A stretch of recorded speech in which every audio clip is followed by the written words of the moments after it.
Hello everyone. Our অসমত যোৱা 26 ডিসেম্বৰত 3800 vacancy আমাৰ এলপি স্কুল বিলাকনে ৰিলিজ হৈছিল।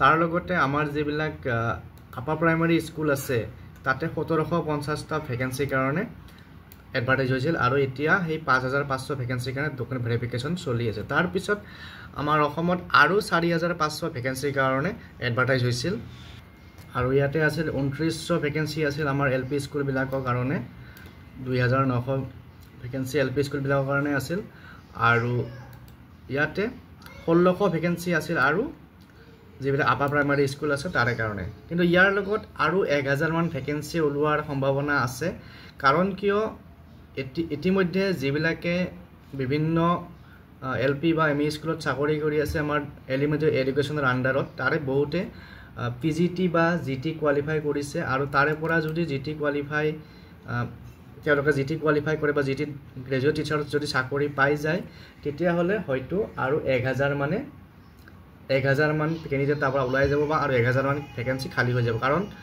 অলৰেডি ডিপাৰ্টমেন্টত 1000 মান ক্যান্ডিডেটে এনওসি কাৰণে এপ্লাই কৰিছে। তো তেওঁলোকে যদি সিলেকশন পাই যায় সেই আমাৰ যে এলিমেন্টাৰী এডুকেশন ডিপাৰ্টমেন্ট আছে তাৰে আন্ডাৰত পুনৰ 1000 মান ভ্যাকেন্সি খালি হোৱাৰ সম্ভাৱনা আছে। আৰু এই কথাখিনি উল্লেখ কৰিছে আমাৰ অসমৰ যে এলিমেন্টাৰী এডুকেশন ডাইৰেক্টৰ আছে, তেখেতে এই কথাখিনি উল্লেখ কৰিছে। গতিকে আহকচোন তেখেতে কি কৈছিল এই সম্পৰ্কত, নতুন ভ্যাকেন্সি সম্পৰ্কত বা নতুন ভ্যাকেন্সিৰ পসিবিলিটি সম্পৰ্কত।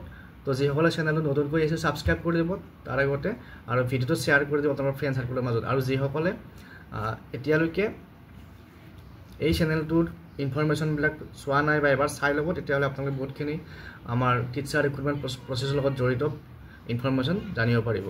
তো আহক এতিয়া আমি আমাৰ ডাইৰেক্টৰ মেডামে কি কৈছিল চাও। তেওঁলোকে এলপিৰ কাৰণেও এপ্লাই কৰিছে, আপাৰ প্ৰাইমাৰীৰ কাৰণে এপ্লাই কৰিছে আৰু এতিয়া গম পাইছো সেইজন ক্যান্ডিডেট ধৰি লওক আমাৰ সেকেন্ডাৰী লেভেলতো তেওঁলোকৰ মানে মেৰিট লিষ্টত বা তেওঁলোকৰ নাম আহিছে।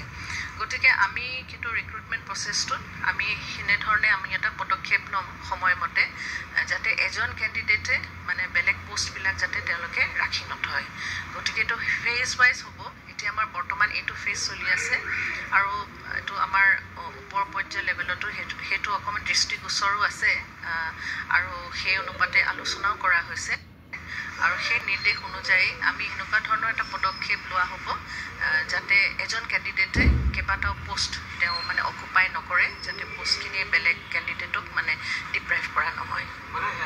হয়, তাৰমানে আমি যেতিয়া এডভাৰটাইজমেন্টটো কৰা হৈছিল তেতিয়া সেইখিনি সময়ত এনেকুৱা ধৰণৰ এটা পৰ্যায় আহিব বুলি আমি মানে ভবা নাছিলো বা আমি গম পোৱা নাছিলো, কাৰণ ৰিক্ৰুটমেন্টখিনি সবতে একেলগে এতিয়া সমানে আৰম্ভ চলি আছে। গতিকে এইখিনি আমি দূৰ কৰিবৰ কাৰণে এইখিনি এটা ব্যৱস্থা কৰা হ'ব আৰু আমি ভাবো ক্যান্ডিডেট কোনো আমি ডিপ্ৰাইভ নকৰো, পোষ্টবোৰ মানে অযথা মানে সোমাই পেলাই মানে পোষ্টখিনি যাতে মানে মানুহ নাপায় আৰু আমি বেলেগকো আমি ডিপ্ৰাইভ কৰোঁ, সেইটো আমি হ'বলৈ কাৰণে আমি মানে আমি চেষ্টা কৰিম যাতে সেইটো যাতে আমি ডিপ্ৰাইভ কৰা নহয়। আৰু এতিয়ালৈকে এনওসি জিটি পিজিটিৰ কাৰণে আমাৰ যিখিনি তেওঁলোকৰ আমাৰ টিচাৰ যিখিনি পিজিটি বা জিটি যাবৰ কাৰণে বিচাৰিছে মোটামুটি 900+ আমি 1000 মান বুলিয়ে ধৰিছো। গতিকে সেইখিনি পৰ্যায়ক্ৰমে আমি সেইখিনি পিছত তেওঁলোকে জইন কৰাৰ পাছতহে আমি ক'ব পাৰিম যে এইকেইটা ভেকেন্ট পোষ্ট হ'ব, কাৰণ জইন নকৰালৈকে আমি এইখিনি আমি এতিয়া সেইখিনি ভেকেন্ট বুলি দিবলৈ কাৰণে আমি ক'বলৈ কাৰণে নোৱাৰো।